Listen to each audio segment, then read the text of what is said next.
Revelation അതിന്റെ 1-ാമത്തെ അധ്യായം 6 മുതലുള്ള വാക്യം. ആരാ നമ്മള്? We are kings and priest.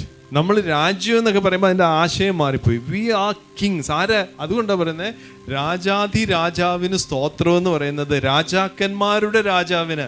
ഏത് രാജാക്കന്മാരെ കുറിച്ചാണ് പറഞ്ഞേക്കുന്നത്? We are the kings. കിങ്സും പ്രീസ്റ്റുമാണ് നമ്മൾ. മഹാപുരോഹിതൻ എങ്ങനെയായിരുന്നോ ആ മഹാപുരോഹിതനായിരുന്നു ആക്സസ് ഉണ്ടായിരുന്നത് അന്ന്. അതുപോലെ തന്നെ പിതാവിന്റെ സന്നിധിയിൽ അതിധൈര്യത്തോടു കൂടി വരുവാൻ നിങ്ങൾക്കുള്ള ബോൾനെസ് ഉള്ളവർ, അതായത് ആ റിലേഷൻഷിപ്പിലുള്ളവരാണ് നമ്മൾ. നമ്മളെ ദൈവം കിങ്സ് ആക്കിയിരിക്കുക.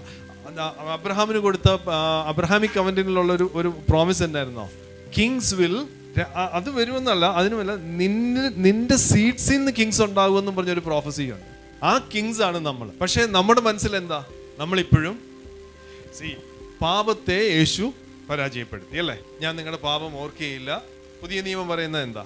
ഞാൻ നിങ്ങളുടെ ലംഘനങ്ങളെ കണക്കിടുകയില്ല, നിങ്ങളുടെ പാപങ്ങളെ ഞാൻ പുറകോട്ട് എറിഞ്ഞു കളഞ്ഞിരിക്കുന്നു. അതായത് മുമ്പിലേക്ക് നോക്കുമ്പോൾ ഒന്നുമില്ല, പുറകോട്ട് നോക്കിയെങ്കിലേ ഉള്ളൂ. ദൈവം പുറകോട്ട് നോക്കത്തില്ല, മുമ്പോട്ടേ നോക്കുന്നുള്ളൂ. അപ്പം പാപങ്ങളെ നീക്കി ശത്രുവിനെ ഡിസാം ചെയ്തോ, അവനെ ആയുധവർഗം വെപ്പിച്ചു, പരസ്യമായി ജയഘോഷം കൊണ്ടാടി ഇല്ലേ? മരണത്തെ ജയിച്ചോ? തൻ്റെ മരണത്താൽ മരണഭീതിയിൽ കഴിഞ്ഞിരുന്നവരെ ഒക്കെയും അവൻ വിടുവിച്ചു.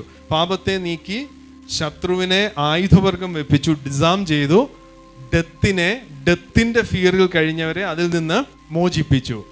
ഇത്രയും ചെയ്തിട്ട് കർത്താവ് ചുമ്മാ വരുന്നിടം വരെ നോക്കിയിരിക്കാനല്ല പറഞ്ഞേ. He made us kings and priests. സകല വ്യാധിയുടെ മേലും സകല ഭൂതത്തിന്റെ മേലും സകലത്തിന്റെ മേലും അധികാരത്തെ ദൈവം നൽകി.